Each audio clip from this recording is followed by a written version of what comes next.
Hello, this is your host, Vaughn Kingston. This is the Kingston's Perspective, where we attempt to stay informed and continue to grow. Here to talk to you about a subject that has been discussed at length, the industrial military complex. What is the industrial military complex? Well, the History Channel on History.com defines the industrial military complex as a nation's military establishment, as well as the industries involved in the production of armaments and other military materials. I know many of us speak negatively on this subject, and the reasons may be valid, as I'll get into. However, I just want to broach this subject from a perspective different than what you may typically hear.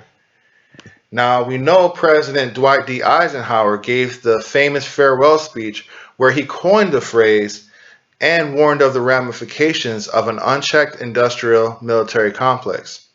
Just so you know, Ike, Eisenhower's nickname, was ridiculed for giving this very speech.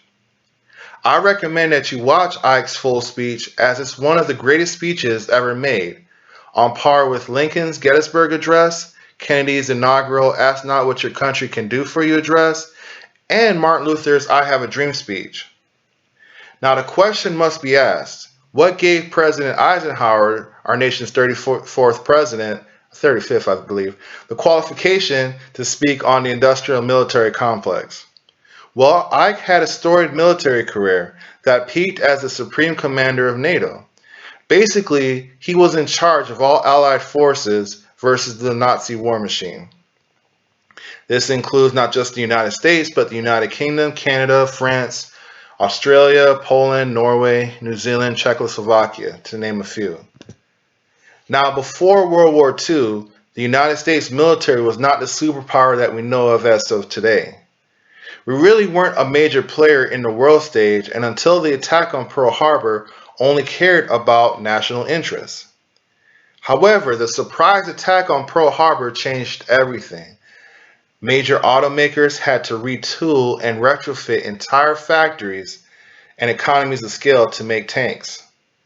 Gun and airplane manufacturers now had to double, even triple their labor force, which brought women into the workplace, who until that time were primarily kept out of the workforce. But due to the shortage of men who went to war, discrimination took a back seat. The demand for war materials drove the invisible hand of market forces to make the defense contractors we now have today. Now, Eisenhower and others helped to make this monster we call the military-industrial complex.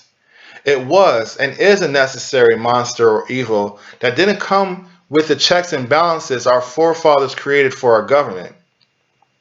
Eisenhower knew this in his speech. He mentioned it was up to the American citizen to provide that check and balance.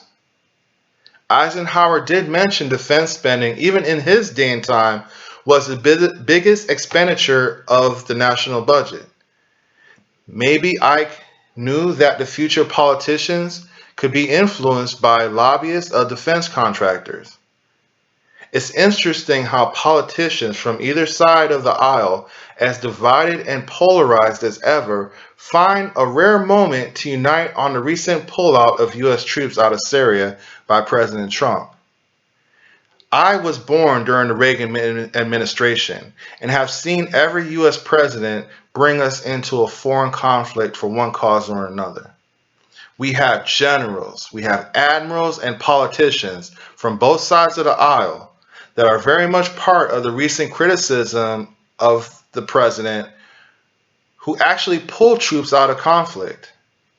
If you ask most Americans, unless they work for one of these defense contractors, don't want conflict with other countries or to police others against their will. I will end with this. I hope that no matter what side of the aisle you're on, you stay informed as an individual who holds your elected officials accountable for the decisions that they make, as Eisenhower warned us to do. That, my friends, is the Kingston's Perspective. If you like what you heard, please like and subscribe, ring that bell, and I'll continue to make more videos and talk about subject matters like this. Thank you, and until next time, the Kingston's Perspective.